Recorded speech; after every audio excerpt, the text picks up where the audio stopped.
He hadn't planned to hold a child that day. Not in this town. Not in this hospital. Not with a past he'd spent years burying, clawing its way back into his chest. But there he was, frozen in the middle of a sterile hospital room, a soft cotton bundle placed in his arms by a nurse with kind eyes and a smile far too calm for what had just happened. The child didn't cry. He stared. Upward. Still. Wide gray eyes. His eyes. A small mouth curved like his in thought. A furrowed brow already mimicking the weight of the world. Corwin Astor couldn't breathe. No one said a word. Not the nurse. Not his assistant, who stood by the door with a phone halfway raised and nowhere to go. Not the two doctors behind him, pretending to study charts they'd already read. Everything felt too quiet. He looked down again. The baby blinked. A soft grunt slipped from its tiny lips. No. No, no, no. This wasn't possible. The nurse spoke again, gently. She said you'd understand. She said she couldn't leave without letting you meet him. He didn't ask who. He didn't need to, because there was only one person who could look at this child and know exactly what she was doing. Naila Rowan. He hadn't heard that name aloud in 10 months, but it still pressed behind his ribs like a bruise that never quite healed. A breath escaped him, shaky, shallow, real. The kind of breath you take when the life you built starts cracking beneath the weight of a truth you weren't ready to hold. What would you do if a newborn, placed in your arms without warning, carried the face of a woman you once loved and let slip away? Before I reveal what happens next, take a moment to like this video and subscribe for more unforgettable life stories that touch the heart. Corwin's arms remained still, rigid, like setting the baby down might undo the truth already pulsing in his chest. He studied the infant again, half hoping he was wrong. But no, the resemblance wasn't vague or imagined. It was undeniable, as if someone had taken pieces of him, softened them, and breathed them into this child's face. The nurse stood quietly nearby, sensing the shift. She wanted to say thank you, Mr. Astor, she added. She said you'd understand. Understand what? That he had a son? That she'd raised him through 9 months of uncertainty while he flew between boardrooms and balance sheets? He opened his mouth, but nothing came out. There were no words for this kind of moment. He wasn't a man who reacted. Not publicly, not emotionally.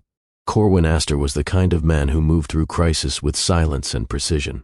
He could deliver a $1 million verdict in a whisper, ruin empires with a single email, and smile politely at heartbreak. But holding this child, there was no training for that. No boardroom, no PR team. He shifted slightly, just enough for the baby to curl deeper into the crook of his elbow. The weight was unfamiliar. So was the feeling. His name is Oren, the nurse added gently, mistaking his silence for confusion. She said it means light of the ocean. Corwin swallowed hard. Light of the ocean. That phrase stabbed something ancient and buried inside him.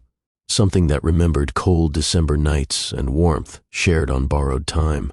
Something that remembered Naila, barefoot in a dim cottage, mug in hand, laughter soft like the tide.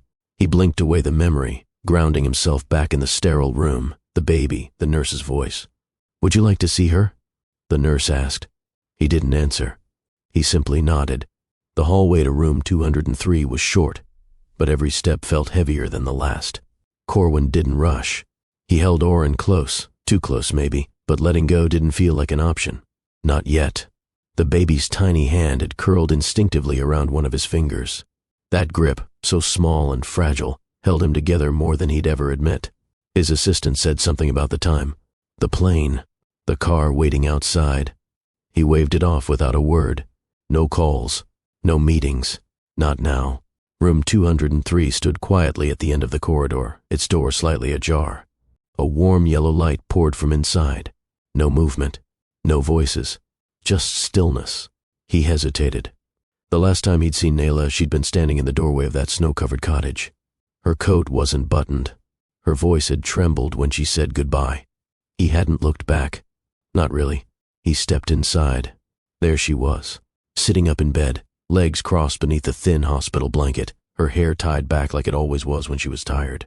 She wasn't wearing makeup. She didn't need to. Her face hadn't changed, except for the eyes. They looked older, not dull, just lived in. And when she looked up and saw him, holding Oren, she didn't gasp. She didn't panic. She just sighed. Soft, sad, maybe even relieved. "You weren't supposed to be here," she said quietly. "I didn't know you were either," Corwin replied. His voice sounded strange to him. Hoarse. "They just handed me a baby that looks like me." Naila's hands tightened around the blanket. She didn't deny it, didn't deflect. "I never planned to tell you," she said. "I never planned to tell you." The words echoed. Unapologetic, unpolished, just true. Corwin didn't react right away. He sat instead, slowly, cautiously, still cradling the child who now slept without concern for the storm he'd brought into the room.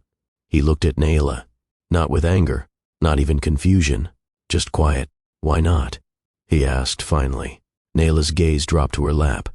Her fingers fidgeted with the edge of the blanket. "Because you left," she said. "Because you live behind gates and glass. Because I told myself one weekend didn't mean anything, even though it did." Silence. Corwin looked down at Oren, his chest rising in tiny, steady breaths. "I should have called," Naila added, barely audible. I didn't know what you'd do, or if you'd even care." He flinched. Not from the accusation, from the fact that she believed it. The man he used to be wouldn't have. Maybe she had a right to think that. "I care now," he said. She looked at him then, finally, directly. Not as a man on magazine covers, not as the one who vanished into private jets and quarterly earnings, but as someone sitting beside her, holding something they created without planning to. Her eyes softened. "I didn't expect this." Neither did he. But here they were, in a hospital room too small for the weight of what was finally being said. 3 of them now, breathing in the same air, bringing silence to life. Outside, a monitor beeped steadily. Inside, something else pulsed louder. Not fear, not regret. Possibility. The SUV door swung open with a soft click. Corwin stepped out, sharp and composed, the cold air meeting him with indifference. His coat flared slightly as the wind swept through the open lot of Coastal General Hospital. The sky was a muted gray, overcast, undecided, the kind of morning that made no promises. 15 minutes, he said, without looking back. His assistant nodded, phone already in hand, tapping in silent coordination. Every move they made had a rhythm, calculated, controlled. The hospital entrance loomed ahead, not large, not grand. Modest brick, clean signage, nothing extravagant, which made sense. The neonatal tech unit had been funded quietly. No press releases, no photos, just one line item in a long list of philanthropic contributions buried deep in a foundation report. Corwin didn't do ribbon cuttings. He did efficiency. He moved briskly through the sliding doors, the familiar scent of antiseptic and warm air hitting him all at once. Nurses moved with purpose. Carts hummed against the floor. Monitors blinked quietly behind reception desks. "Mr. Astor." A woman in a navy blazer approached, flanked by a nervous-looking administrator. Both wore polite smiles, not too wide, just enough to acknowledge his name without making it an event. "We didn't expect you this morning," she said. "I didn't expect me either," Corwin replied flatly. They laughed, soft, unsure. He didn't. Not because he was unkind, but because he had no energy for pretense. He was already half elsewhere. The group walked down a corridor marked Neonatal Innovation Wing. Soft blue walls. Photos of babies framed with digital plaques noting birth weights and milestones. Corwin glanced at one, then looked away just as quickly. "This wing has made a tremendous difference," the administrator offered, eager to fill the silence. Corwin nodded. That was the goal. He wasn't here for compliments. He didn't need thanks. He came for one reason, to see the systems his money had built, then leave. They guided him through a secure door into the tech suite, walls lined with high-end equipment, heart rate monitors, oxygen saturation screens, motion sensors calibrated for infant fragility. It was state-of-the-art, clean, quiet, exactly as he'd intended. A specialist from the hospital walked him through the upgrades, explaining calibration logs, new software integrations, error margins. Corwin listened, but only partially. His mind drifted in and out, pulled by a thread he couldn't place. There was something off about today. Not wrong. Just unexpected. Like he'd stepped into a room where everything looked the same but felt entirely different. "Would you like to see the live system in use?" the tech asked. Corwin blinked, coming back to focus. "Yes." Briefly, they entered a dimmer room, an observation space. Through a wide pane of reinforced glass, rows of infants rested in bassinets and temperature-controlled units. Nurses moved slowly, tenderly. Machines blinked and beeped in calm cadence. He stood still. These were lives, real ones, tiny hearts, tiny lungs, all monitored by lines of code his foundation had helped refine. His eyes landed on one baby swaddled in light green, no bigger than his forearm, chest rising and falling in soft, fragile intervals.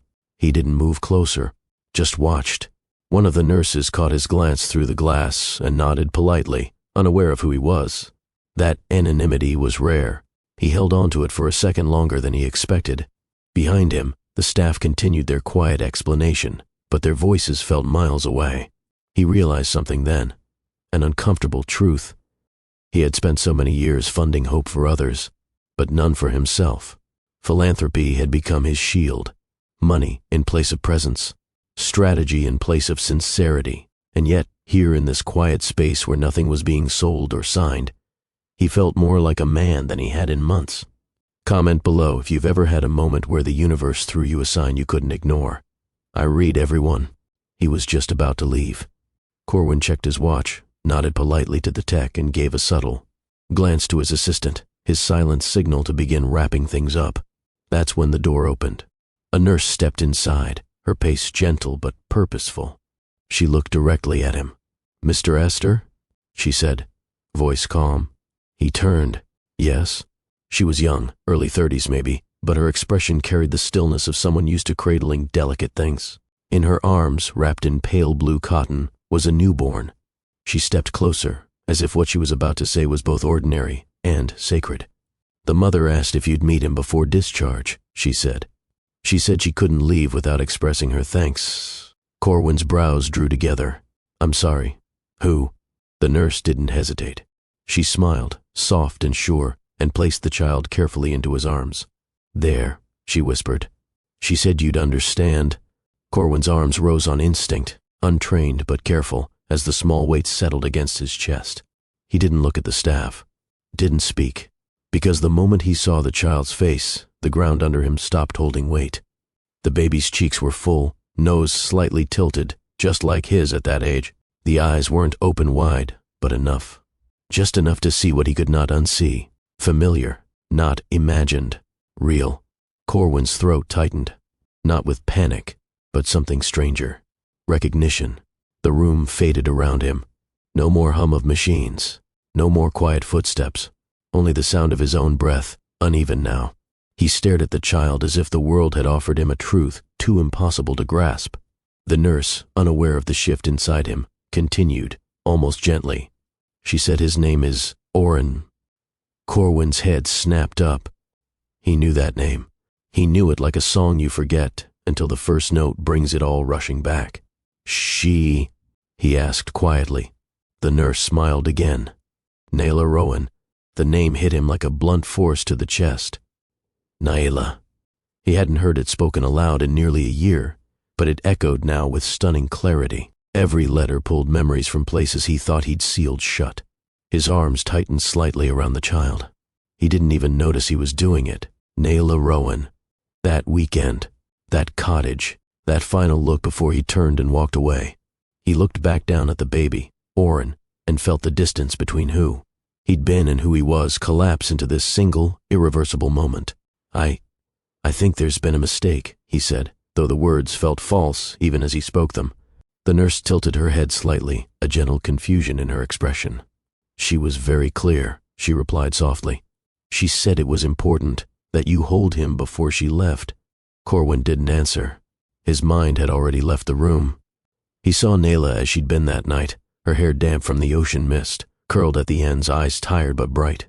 A laugh so quiet, you almost had to earn it. That weekend hadn't felt like a goodbye. It had felt like an unfinished sentence. But he ended it anyway, out of fear, out of habit. And now, this. He looked at Oren again, tracing the features he couldn't deny. His eyes stung, but he blinked it away. "I'd like to see her," he said. The nurse nodded. "Room 203, down the corridor. She's resting, but she's awake." He hesitated, just for a breath. then handed the child back carefully, every motion slower than it had been an hour ago, like the man who arrived no longer existed. As he followed the nurse out of the room, his assistant stepped toward him, phone raised. "The car's ready." Corwin held up a hand, stopping him mid-sentence. "Cancel it," he said. "I'm not leaving yet." Time slowed, but not the way it does in stories. It didn't drift into some beautiful silence. It collapsed. The hallway noise, the nurse's steps, even the sound of his own breathing, muted. Not gone, just swallowed by the strange gravity of the child now resting in his arms. Corwin Astor had built his life on absolutes, assets, deadlines, strategy, control. But the baby, this baby, shattered that without a sound. He held the infant like someone gripping a memory he didn't remember asking for. His arms, steady in every negotiation room across 5 continents, now trembled under the weight of something so light, and yet so unrelenting. The baby blinked slowly, his gaze soft but direct. There was no fear in his face, only calm, as if he knew exactly where he belonged. Corwin could feel a prickling behind his eyes, something unfamiliar and uninvited. He was staring at himself, not metaphorically, not in some poetic way. This child had his mouth curved slightly downward at the corners, thoughtful even in rest. His nose, sharp bridge, gentle tip, and those eyes, a shade of gray too precise to mistake. Eyes that had skipped generations and were now staring back up at him. His breath came out unsteady. There was no rational explanation for this, no column in a spreadsheet for moments like this one. "Mr. Astor," the nurse said gently, interrupting the quiet. "Do you need a seat?" He didn't answer. He wasn't sure he'd heard her. The nurse hesitated, then added, "He's been calm all morning, but he settled even more the moment you held him." Her words landed hard. Settle, as if the child had been waiting for him. His grip instinctively tightened, protective, without thought. But that only made it worse, because it didn't feel like a mistake. It felt like recognition. Corwin hadn't moved in over a minute. The baby remained nestled in his arms, quiet, steady, warm. His heart was beating too fast, and he could feel the pulse in his jaw as he clenched it tighter than he meant to. The weight of the infant wasn't heavy, but it had changed something in his posture. His shoulders, which usually pulled back with confidence, had curved slightly forward. His breath was shallow. The nurse stood nearby, waiting, but not interrupting. She watched Corwin the way one might watch a man realize a truth that would never unknow itself. Corwin swallowed hard. He glanced down again. The baby was blinking now, slow, peaceful blinks that barely made it to full closure before opening again. He shifted in the cotton wrap, a soft sigh escaping his lips, then settled once more. The resemblance was not imagined. The jawline, his. The hair, thick already, dark at the crown. The ears, small, tilted slightly, exactly like his mother's. His mother. Who? Corwin's mind tried to catalog every woman he'd crossed paths with in the last year. But this wasn't that. This wasn't about recklessness or a lapse in judgment. This was deliberate. The child didn't carry confusion in his face.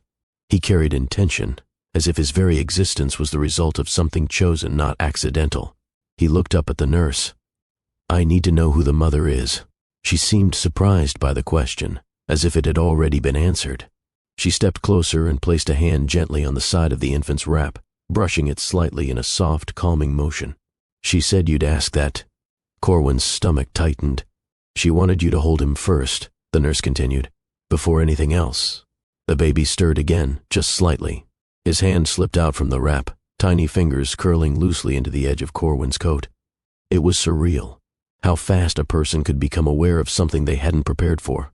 How quickly a man, trained to conquer markets and silence opposition, could be undone by a hand the size of a plum. "I've never seen him before," Corwin whispered. The nurse didn't judge. She simply nodded. She thought that might be the case. He asked again.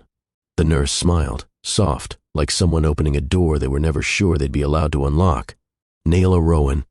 It didn't register at first.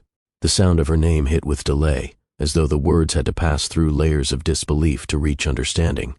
Then it landed. Naila. His fingers twitched beneath the baby's weight. That name hadn't passed his lips in nearly 10 months. He hadn't dared to say it, hadn't let it near his thoughts, because once he did, it always brought everything with it. The entire memory of that December weekend in this very town. The way she looked in the snowlight, bundled and laughing.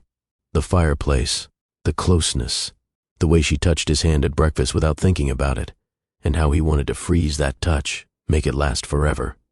But he didn't stay. He left. Not dramatically, just like always. Quiet, clean, professional. "Sir?" the nurse asked gently. "Would you like to sit down?"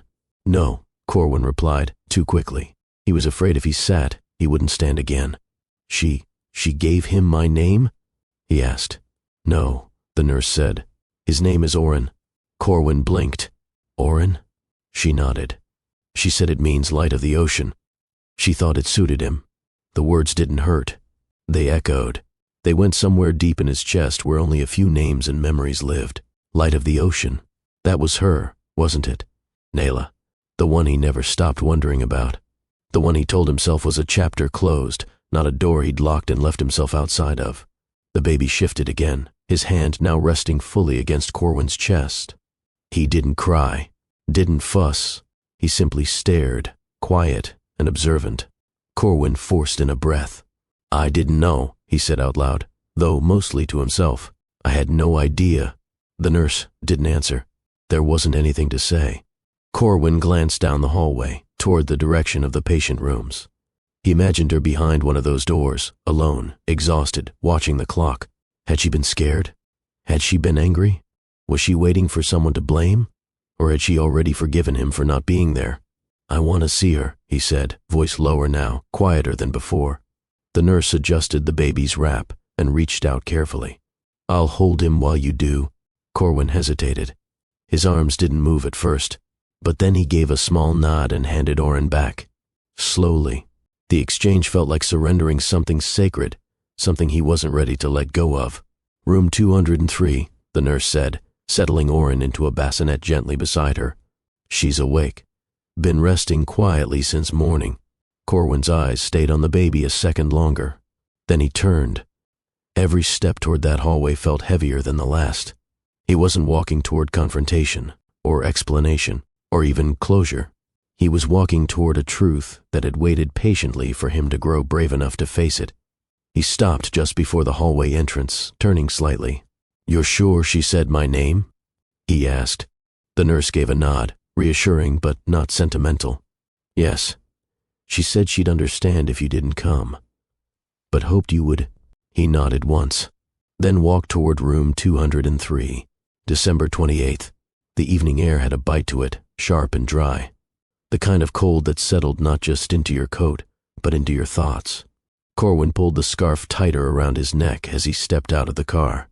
His shoes crunched softly against the stone driveway leading up to the modest event hall. Nothing lavish, but lit with warm lights and quiet laughter spilling from the entryway. He wasn't supposed to be here. The event was small. A local fundraiser in the same town where he had grown up.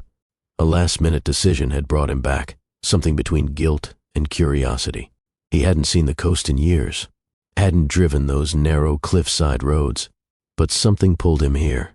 Inside, the warmth of the space was immediate. Coats were shrugged off, wine glasses passed from one hand to another. There were familiar faces, aged by time but still tethered to his memory, people he remembered, from summer jobs and schoolyards, from old grocery stores and weekend markets. He nodded politely, shook a few hands, answered the usual questions. "Still in the city? How's business? Back for the holidays?" He kept his answers short, non-committal. It wasn't until he reached the far end of the room, near a small table stacked with coffee and tea, that the night truly began. She was there, Naila, standing near the window, her back turned to him. Her hair was longer now, falling past her shoulders, thick and dark. She moved with the same careful grace he remembered, slow, thoughtful, like she was always balancing something invisible. He almost turned around, almost walked back into the cold, but she turned, their eyes met, and for a second, the noise in the room vanished. The years between them folded into nothing. She smiled, not wide, not dramatic, just real. "Corwin," she said. He cleared his throat, not realizing until then that his hands had curled into fists inside his coat pockets. "Naila." There were no exclamations, No awkward small talk, just the kind of silence that came from two people who had once shared everything, words, space, silence, and now stood apart as strangers with memory between them. "You came back," she said. Briefly, he replied. A pause. "You look." He started. "So do you," she finished. They both laughed. It was a soft sound, familiar, comfortable, a moment without defense. She gestured toward the open hallway beside the drinks table. "It's quieter out here." He nodded. They stepped away from the crowd, walking down a narrow corridor that led to a small, covered balcony. Beyond the glass, snow had begun to fall. Not heavy, just enough to make the ground shimmer beneath the string lights lining the outdoor path. Naila crossed her arms over her chest and leaned against the railing. "You don't like parties," she said. "Still don't," he replied. "You. Only the ones where I might bump into someone unexpected." He looked over. She wasn't teasing, just being honest. She'd always been like that. They talked for over an hour, about everything and nothing. He told her about work, just enough to answer her questions without sounding like a resume. She told him about the clinic where she now worked part-time, her recent move to the coast, her slow return to the life she left behind after her father passed. "I thought you moved out west," he said. "I did. Then I didn't." She sipped her tea and smiled. "You. Same. So much for escape," she added. He leaned back against the wall, staring out at the falling snow. Naila shifted slightly beside him. "You ever think about it?" she asked quietly. "What?" "Us." The word hung there, unashamed. He didn't answer right away. "I do," he said finally. "Sometimes I wonder what would have happened if we had just stayed," she said. "In the town or with each other?" "Both." Corwin looked at her, really looked. She still had that quiet fire, the kind that never needed to shout to be felt. It lived in her words, her glances, the space she gave people just by standing still. "I left because I thought there was something bigger out there," he said. "And?" "There was, but it didn't feel the way I thought it would." Naila nodded. "I stayed because I thought it would be easier to forget you," she said. "But it never was." He let the words settle. Outside, the wind stirred lightly, moving the snow just enough to scatter the edges. She turned to him again. "You ever wonder if we let something go we were supposed to hold on to?" Corwin hesitated. Then, with a quiet breath, he said, "Sometimes we don't leave because we want to. We leave because we're afraid of what staying means." Naila looked away, but only for a second. When she looked back, her eyes had softened. "Then maybe this time, don't leave so fast." They didn't return to the party. Not out of rudeness, but because neither of them could pretend that small talk mattered now. Naila led him back to her rental, an old cottage 5 minutes up the road. The porch light flickered once before settling into a soft glow. A narrow path of footprints marked their trail in the snow. Inside, the heat was on low. A space heater hummed near a bookshelf. The living room held a modest couch, 2 mugs half drunk from earlier, and a blanket folded neatly over the armrest. "It's not much," she said. "It's you," he replied. That silenced her. He took off his coat and gloves, resting them on a chair near the door. She disappeared into the small kitchen and returned with 2 fresh mugs of tea. No candles, no music, just warmth and quiet, and 2 people who never forgot how to be with each other. They sat on the couch, not close, but not far. Corwin leaned forward, elbows resting on his knees, fingers interlocked. "Why didn't we work?" he asked. Naila took a slow sip, then lowered her cup to her lap. "Because you were always running, and I got tired of waiting for you to stop." He didn't argue. "I told myself we were just young," he said, "that we'd find our way back." "We did," she said. "You just didn't stay." The silence that followed was heavier than the one before. "You hurt me," she added, not accusing, just honest. "I know. I never stopped loving you. Even when I hated that I did. I never stopped either," he whispered. She looked over, her eyes damp. "You always made everything look so easy. But love scared you, didn't it?" He didn't answer right away. "It still does," he admitted. She reached for his hand. He let her take it. "I don't need a promise," she said. "Not tonight." He looked at her. "What do you need?" "A reason to believe you meant what you said back there." So he leaned in, kissed her slowly, carefully, Not with desperation, with intent. Her hand slid up his chest, her breath catching slightly. That night, they didn't rush. They didn't talk about tomorrow.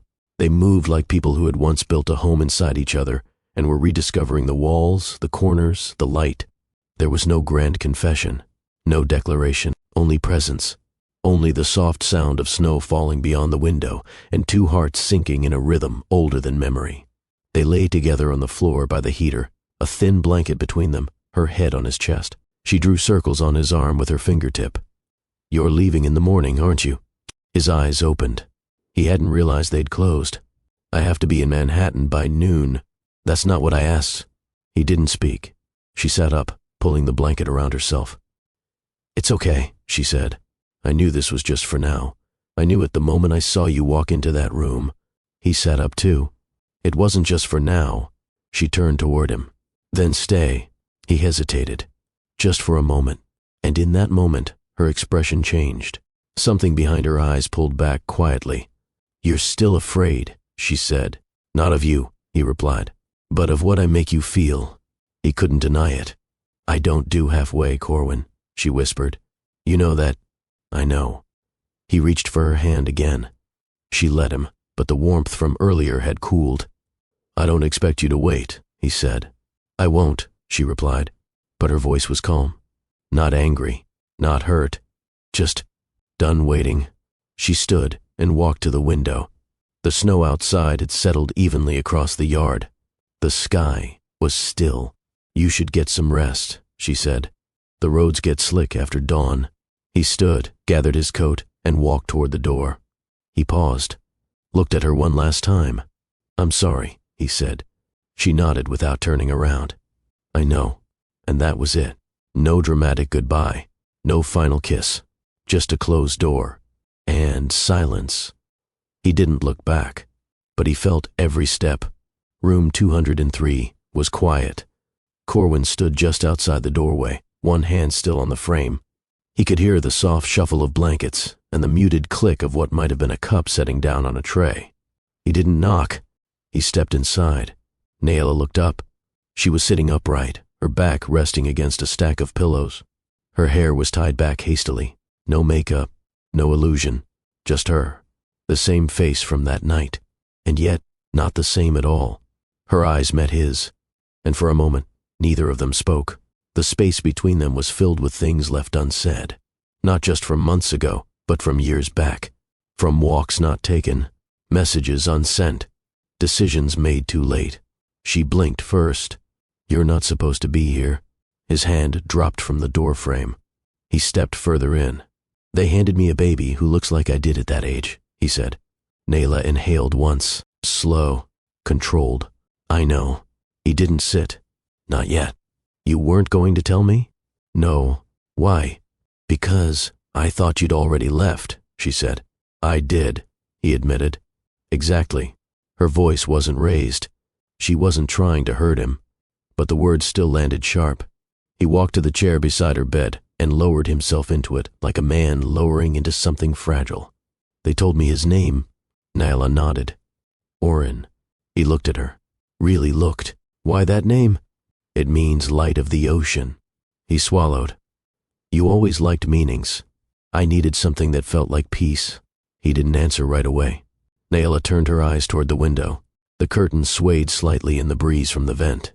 "You didn't owe me anything," she said after a pause. "But I didn't want to owe you anything either." Corwin's jaw tensed. "He's my son." "Yes. And you didn't think I had the right to know?" Naila turned back to him. Her face didn't flinch. "I thought you had the right to leave, and you used it." Corwin didn't reply right away. The words were there, sitting behind his ribs, but they refused to come out polished. So instead he asked, "Did you ever think about calling?" Naila looked down at her hands. They were folded in her lap, fingers twisting slowly around the edge of her blanket. "Every day," she said, "from January to March. I saved your number in a folder I never opened." "Why didn't you?" "I was afraid the person who answered wouldn't be the man from that night. He'd be the one who always left." Corwin leaned back in the chair. The room felt colder than it had minutes ago, though nothing had changed. "I didn't know how to stay," he said quietly. "I know. You never said that to me before." I didn't know how to either, back then. She exhaled, not tired, just emptied. I was 24 when you left the first time, she continued. I thought I could take it. That if I just gave you space, you'd come back with answers. But you always came back with new walls. Corwin closed his eyes for a second, then opened them again. I thought leaving was kinder than making promises I wasn't sure I could keep. It wasn't, she said. Silence again. Heavy, uncomfortable in its honesty. He's only 10 days old, Naila said. And he already knows peace better than we ever did. Corwin's gaze softened. I want to know him. I didn't keep him from you out of spite, she said. I kept him from the version of you who couldn't sit in this chair. The one who couldn't look me in the eye and call him his son. I deserve that, he said. You deserve the truth. And so does he. There was no anger in her voice, just steadiness. A woman who had made peace with the storm long before the clouds moved. I don't have a plan, Corwin confessed. I didn't ask for one. I don't know what I'm doing. You're here. He looked over. That used to be the part you were worst at. A soft pause. Then, I didn't name him after you, she said. I almost did. But it felt dishonest. You weren't there. Not then. I understand. She reached for the water cup on the tray beside her and took a sip, her hand trembling only slightly. I labored alone, she said, voice barely above a whisper. It wasn't tragic, but it wasn't easy. Corwin's eyes dropped to the floor. You shouldn't have had to. Naila didn't respond to that. Instead, she asked, Why are you here now? He looked up, slow and steady. Because I held him, and the second I did, something broke in me. Or maybe it healed. I don't know yet. Naila's eyes welled, but she blinked quickly. He didn't cry when they handed him to you, she said. He's never that still with strangers. I don't feel like a stranger, Corwin replied. Naila looked away, toward the window again, then whispered, Neither do you. The room was still, not from discomfort, but from a kind of quiet surrender. Corwin stood up slowly and stepped to the window, hands in his pockets. The light outside had softened, afternoon drifting into early evening. The sky had gone a little darker, but the world kept moving. Behind him, Naila shifted in the bed, adjusting her blanket. The silence didn't feel like a wall anymore. It felt like breath being held, waiting for what came next. I don't want to talk around this, Corwin said, turning back to her. But I don't know how to do it perfectly. I only know I missed something I'll never be able to recreate. Naila tilted her head slightly. You can't rewrite the beginning, she said. But you can show up for what's left. He stepped closer to the bed. I don't want to be a visitor. Naila's gaze didn't falter. Then stop acting like one. There was no challenge in her voice. Just a door half open, waiting to see if he'd walk through it. He pulled the chair closer and sat again, this time leaning forward. I want to learn how to be the kind of man he can rely on, Corwin said. Not just when it's convenient, not when it makes sense on a calendar. Naila studied him for a long moment, then finally nodded. He doesn't need you to be perfect. He needs you to be present. Corwin swallowed. Can I see him again? He's in the nursery, she said. But they'll bring him in soon for feeding. A few moments passed. Naila reached for the call button, then paused. Actually, she said, glancing at him, can you get him? He rose immediately, caught off guard by how fast he said, yes. She gave him a soft smile. You'll need a visitor pass for the wing. It's just outside. Ask for Nurse Juno.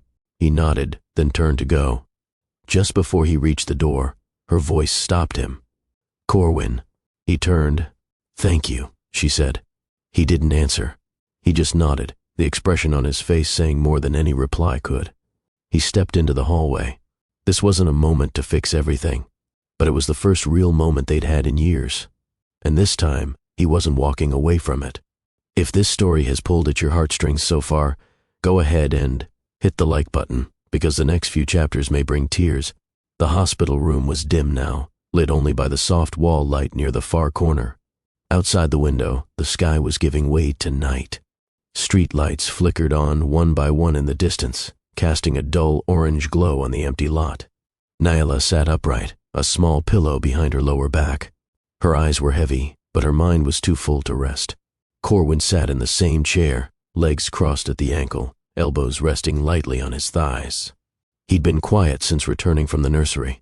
Oren was asleep now, wrapped tightly in his bassinet beside the bed, the rise and fall of his chest peaceful and steady.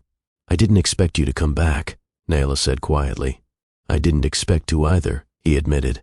She looked over at him, expression unreadable. "But you did," she added. "I did." They let the silence stretch. "I used to think if I ever saw you again, I'd be angry," she said. "I pictured yelling, maybe throwing something, telling you off, getting it all out." "Why didn't you?" he asked. "Because when you walked in holding him, I didn't see the man who left. I saw someone who looked like he wanted to stay." Corwin didn't look at her. He kept his eyes on the baby. "I don't know how to be good at this," he said after a long pause. "At what? Any of it. Being a father, showing up. You don't have to be good. You just have to be here." She turned to him then, shifting slightly so she could see his face. "I didn't tell you because I didn't want to raise a child with someone halfway in," she said.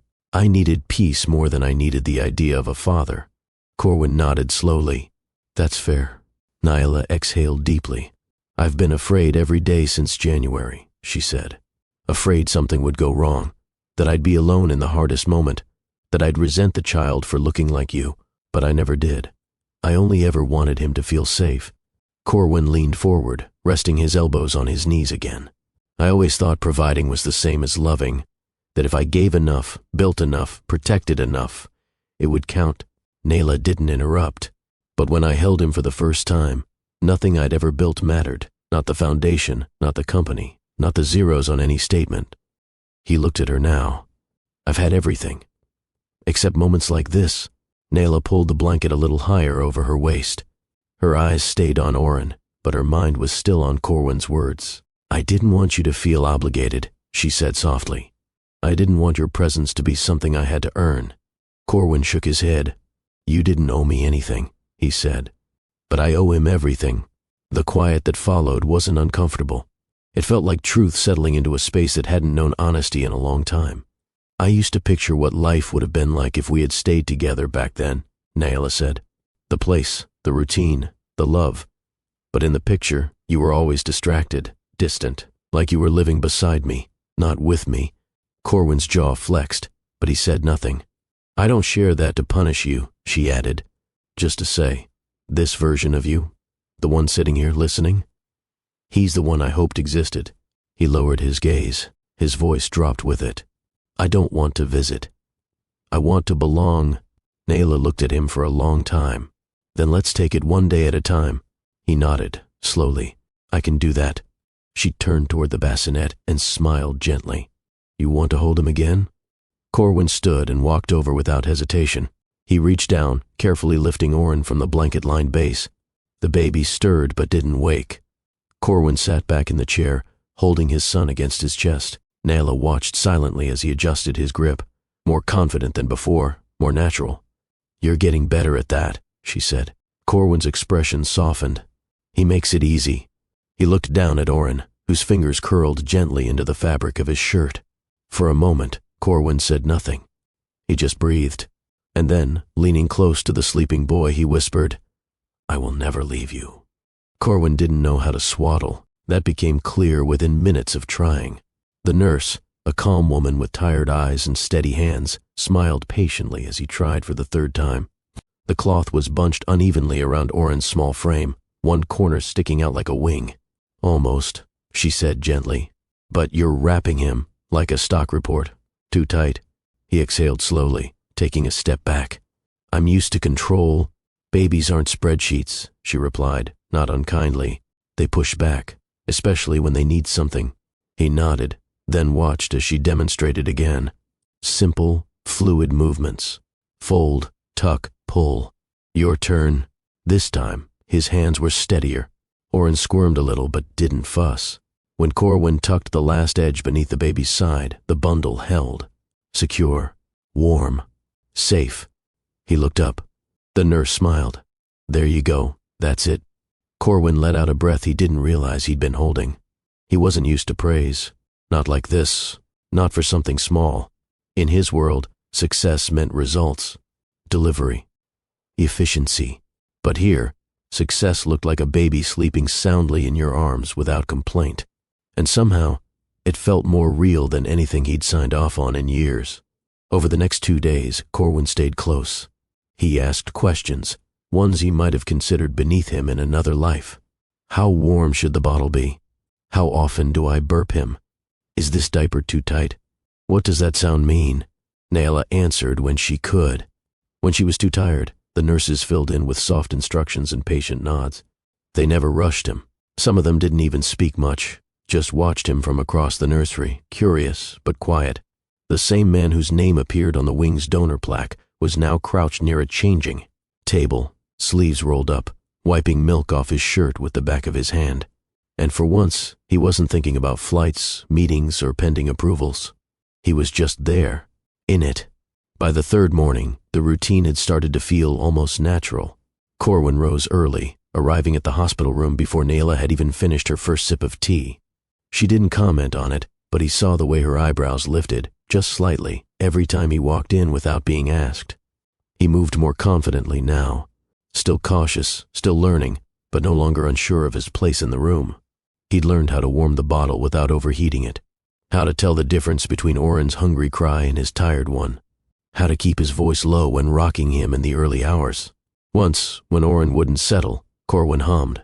It wasn't a tune he recognized, it just came. A low, quiet vibration from his chest. And to his surprise, it worked. Naila had been half asleep in the hospital bed, but she opened her eyes then. She didn't say anything, just watched him for a long moment. There was no smile, but there was something else, something unspoken. He didn't ask.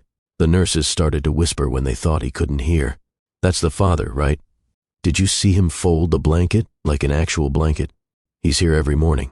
First face I see before rounds. I thought he'd be cold, but he's calm. Corwin heard pieces of it. Not all, just enough. He didn't respond, but he noticed. Once, during a late-night feed, a younger nurse peeked in with a bottle in hand. I warmed this, just in case, she said, holding it out. Corwin took it, nodded his thanks, then looked back down at Oren, who was slowly blinking awake. The nurse lingered for a second. You're doing good, she said softly. Corwin looked up. I'm trying. She smiled. It shows.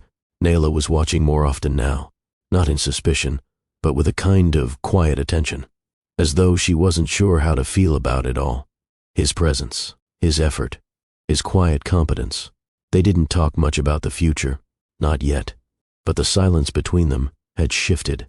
It wasn't avoidance, it was familiarity. She handed him a clean set of clothes one afternoon without saying a word. He took them, changed, came back. No questions, no explanations. And when Oren drifted off to sleep after a bottle, she handed Corwin a warm cup of tea. Thank you, he said. You're welcome. The hospital room grew quiet that evening. Oren had just been fed, changed, and settled into Corwin's arms with the kind of trust only babies seemed to understand. His small body melted into the crook of his father's elbow like he'd belonged there since day one. Naila sat nearby, her legs folded beneath her on the edge of the hospital bed. She was no longer watching Corwin like an observer. She was simply present. The television was off. No machines beeped. Just the hum of the wall heater and the sound of Oren's steady breathing. Corwin looked down at his son, then back up at her. He likes when I walk with him. Naila nodded. He used to fuss the moment I sat down. Always wanted motion. I can relate to that, Corwin said. She raised a brow. I always thought movement meant progress. That if I kept moving, I was doing something right. He looked at Oren again. But this is the first time I've ever stood still and felt like I mattered. Naila didn't answer right away. She looked at Corwin, at how his voice changed when he talked to Oren, at the way he held him, not just with care but with something more rare, intention. You've changed, she said. Corwin's expression didn't shift. No, he replied. I just stopped hiding. That made her pause. I was afraid, he added. Not of you, not of him. Of how small I would feel if I let myself care. Naila swallowed, voice low. And now? He smiled faintly. I feel small, but I feel real. She looked down, then nodded once. There were no tears, no dramatic pauses, just two people sitting quietly, surrounded by the one life that connected them more deeply than anything else could. A knock came at the door. One of the nurses stepped in, smiling. Visiting hours will end soon. Corwin looked at Naila. She looked back at him. It's fine, she said softly. He sleeps better when you're here. I'll ask for an exception. The nurse nodded, already turning to go. He's lucky, she said. Naila looked over. Who? The nurse smiled.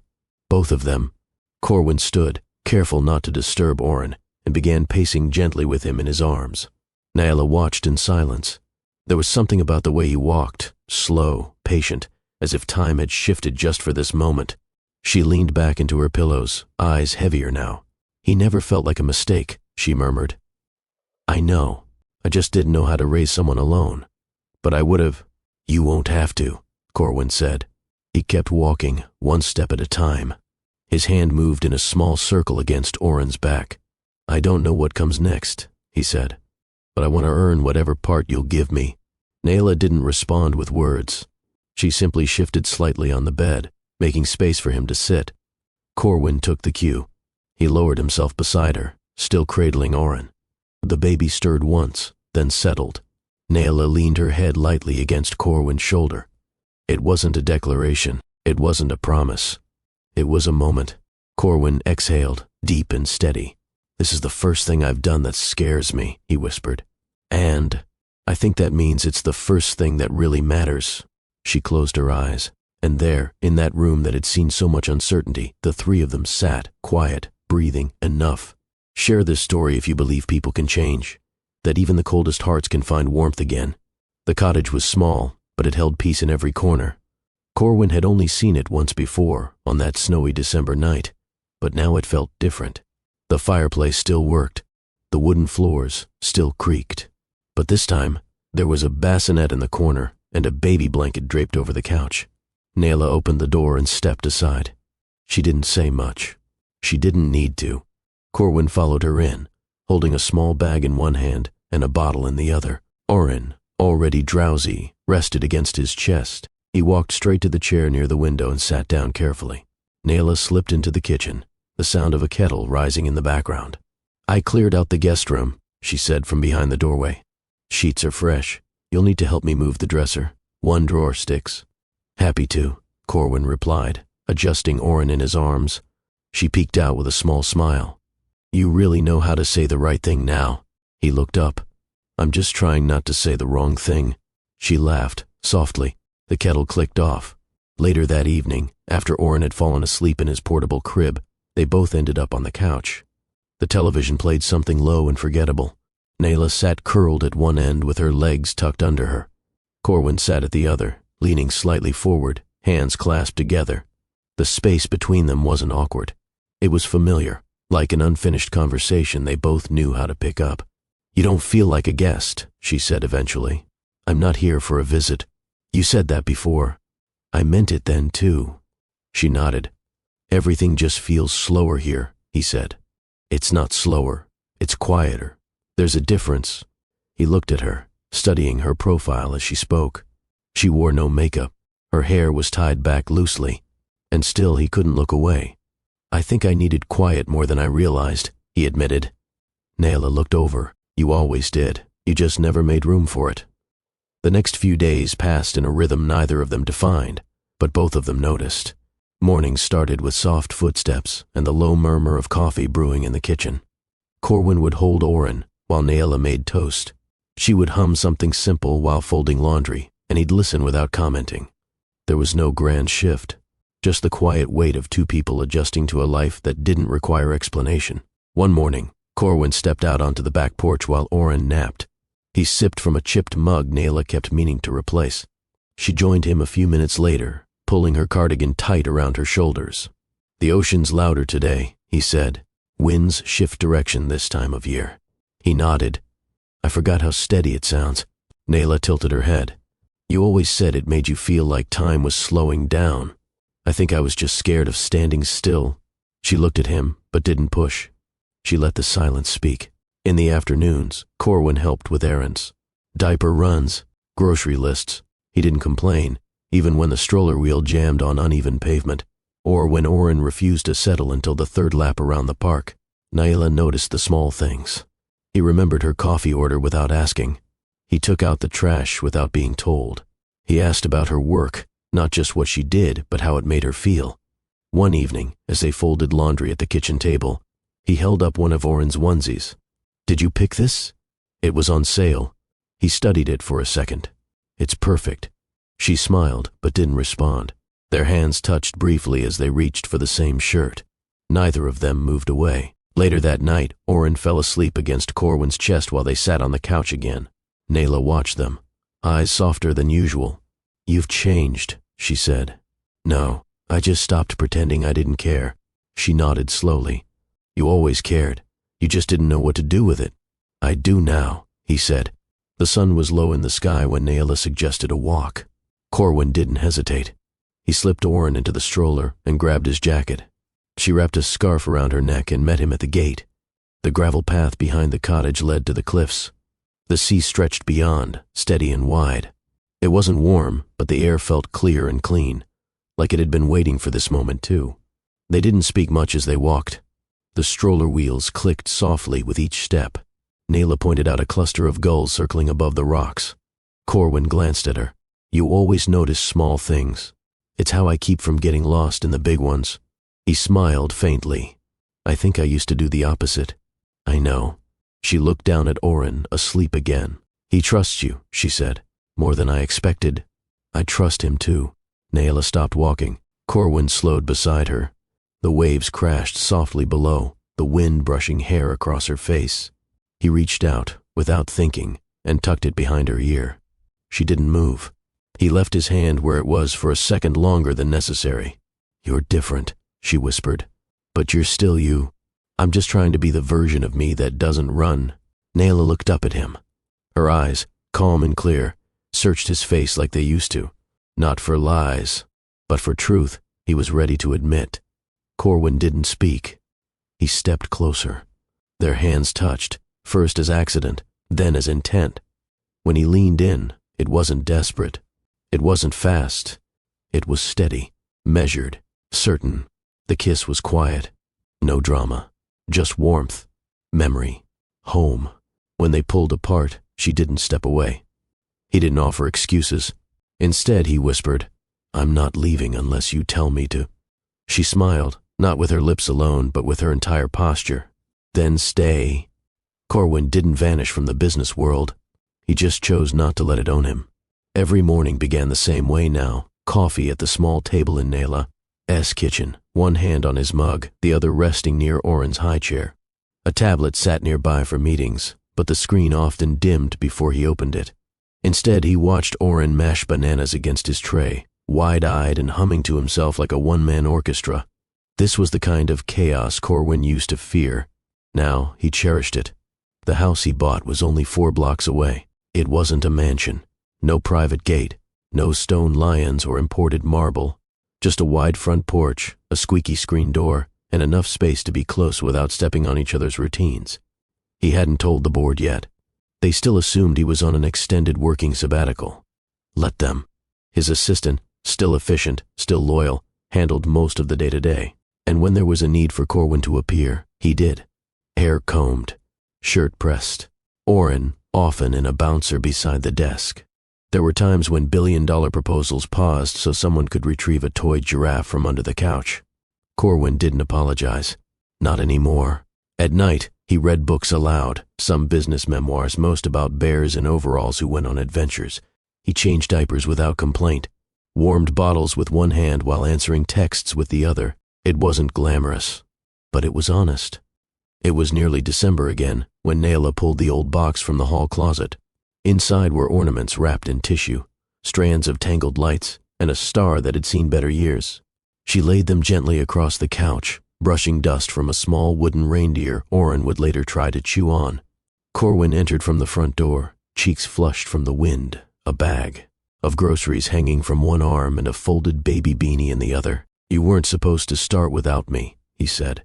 "I wasn't," she replied, smiling. "I was just remembering which lights still work." They decorated slowly, not because it took long, but because they kept stopping. To laugh, to adjust Oren's tiny handprint ornament from last week, to steal a glance across the room.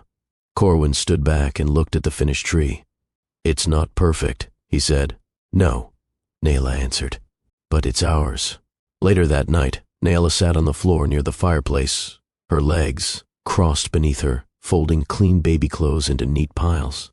Corwin stretched out on the rug beside Oren, who was lying on his back, babbling, up at the ceiling fan as if it were telling stories only he understood. The room felt full, even in silence. Corwin reached for Oren's tiny foot, wiggling it. "You're lucky," he said gently. "You have her. You have this." Naila looked up. "You have it too, you know." He nodded. "I know. Sometimes I still can't believe it." She reached over and took his hand. "You don't have to earn being here. You already are." A small coo drew their attention back to Oren, who had shifted his head and was now looking straight at Corwin. His mouth opened, then closed again. Corwin smiled and leaned down. "You trying to tell me something, little man?" Oren reached out, tiny fingers brushing Corwin's cheek. And then, without warning, without prompting, came a sound so small it almost didn't register. "Dada." Naila froze. Corwin did too. His throat tightened, eyes searching the baby's face for confirmation, as if he might have imagined it. Oren gurgled and reached for him again. "Dada," he repeated. The word landed deeper than any applause, any contract, any title ever had. Naila exhaled, emotion welling in her eyes. Corwin scooped Oren into his arms, holding him close.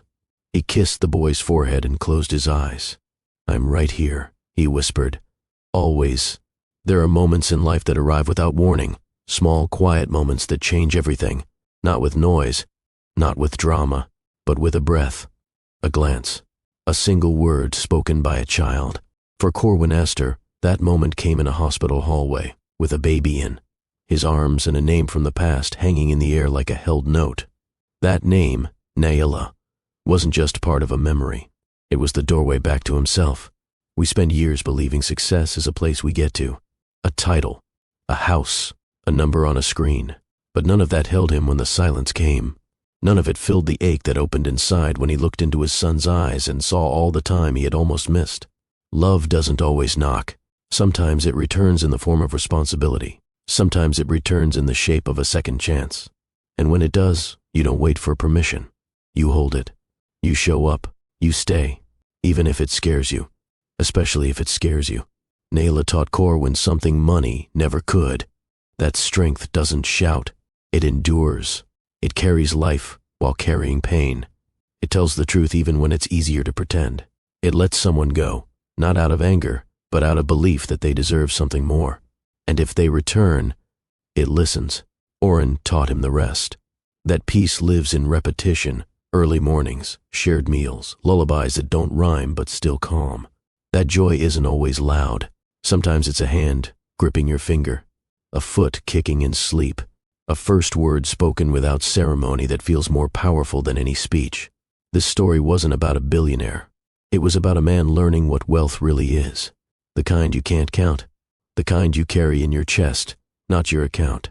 If you've ever been broken by loss, if you've ever built walls to feel safe, if you've ever thought you missed your one chance, hear this. You didn't. Sometimes what's meant for you takes the long road, but it comes back when you're ready to receive it. You can't rewrite your past, but you can choose what you build from it. You can choose to stop running. You can choose to show up. You can choose to say, "I'm here," and mean it. So if you're watching this and your heart feels a little heavier, a little fuller, maybe that's not by accident. Maybe this was the story you needed, not for entertainment, but for permission. Permission to love again, to forgive someone, to forgive yourself, to stay. Because healing doesn't always come in grand gestures. Sometimes it comes in holding a child who didn't ask for your absence, but gives you a chance anyway. Sometimes it comes in hearing the word Dada and knowing deep down that this time, you're ready. Some stories are told to fill time. Others are told to fill hearts. This was one of the latter. If this story touched you the way it touched Corwin, don't leave without subscribing. Let's build a community of stories that heal, teach, and inspire.